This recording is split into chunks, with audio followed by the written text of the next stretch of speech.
200 కోట్లతో పర్యాటక క్షేత్రంగా కాళేశ్వరం మాస్టర్ ప్లాన్ సిద్ధం చేస్తే గోదావరి పుష్కరాలలోపు పనులు పూర్తి. సరస్వతి పుష్కర స్థానం అనంతరం ముఖ్యమంత్రి రేవంత్ రెడ్డి పుష్కర శోభాతో పులకించిన త్రివేణి సంగమం.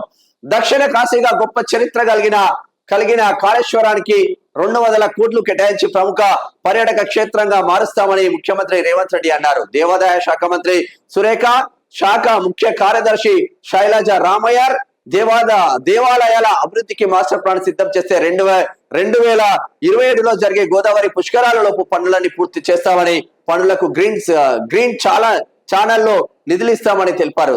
ఇక్కడి సరస్వతి నది పుష్కర స్థానం ఆచరించడం గొప్ప అనుభూతి అని చెప్తా ఉన్నారు. ఇక్కడ దేవాదాయ శాఖ మంత్రి కొండా సురేఖ ఉమ్మడి వరంగల్ జిల్లాకు సంబంధించింది. ప్రజెంట్ కాళేశ్వరం భూపాలపల్లి జిల్లాకు సంబంధించిన కాళేశ్వరం ప్రాజెక్ట్ ఇది, కాళేశ్వరం టెంపుల్. ప్రీవియస్ ఉమ్మడి కరీంనగర్ జిల్లాకు సంబంధించింది, మంథని నియోజకవర్గం. MLA Duddilla Sridhar Babu cum minister. దేవాదాయ శాఖ principal secretary Shailaja Ramaiyer senior IAS, Duddilla Sridhar Babu గారి సతీమణి. ఇంత పెద్ద అవకాశాలు ఉన్న తర్వాత కాళేశ్వరం 100% డెవలప్మెంట్ అయ్యే ఆస్కారం మాత్రం కనిపిస్తా ఉంది. నిన్న రేవంత్ రెడ్డి అక్కడికి వెళ్ళిండ్రు.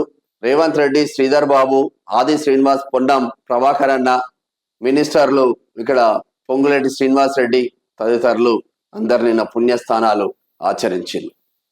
ఇది ఇట్లా ఉంటే